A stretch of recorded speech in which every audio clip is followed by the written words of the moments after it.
Hello everyone, I am Kavita, Assistant Professor, Department of Computer Applications, Bishopur College, Trichy. In this lecture, you will learn about demand page memory management. First of all, we have to understand virtual memory. In existing memory management techniques, job could not be run until there was sufficient available memory. This problem could be solved by using extremely large main memory. The OS to produce an illusion of extremely large memory, it is called virtual memory.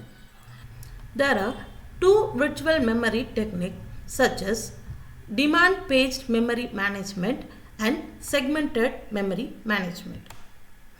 Let us now discuss the working procedure of demand page memory management with an example. Consider this figure.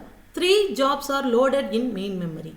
However, 4th job requires 4000 bytes. That is, it needs 4 blocks of memory. But only 2 blocks are available currently.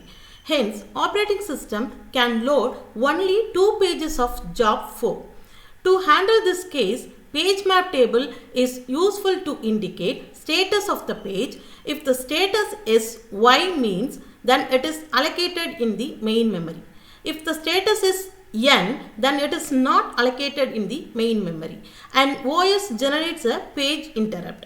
The OS must process this interrupt by loading the required page and adjusting the page table entries correspondingly. We say this page was loaded and demand. This scheme is called demand page memory management.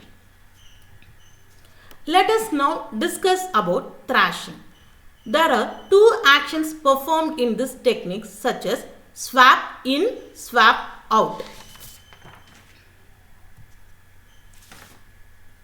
We will now discuss about swap out.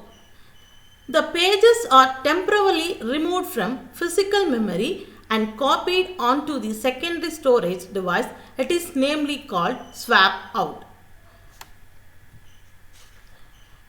Whereas swap in means when pages are moved from secondary storage device to main memory, it is namely called swap in. Moving of pages back and front between main memory and secondary memory has been called thrashing. There are number of advantages and disadvantages in demand page memory management. Let us now discuss the advantages of demand page memory management. First one is fragmentation is reduced. Next advantage is compaction is not needed. Next advantage is large virtual memory. Next advantage is more efficient use of memory. And last one is unconstrained multiprogramming. We are going to see some disadvantages of demand page memory management. First one is the number of tables and amount of processor overhead for handling page interrupt. Next disadvantage is under extreme thrashing situations, over 99% of processor time may be consumed by overhead activities and less than 1% by user jobs. That's all regarding demand page memory management techniques. Thank you.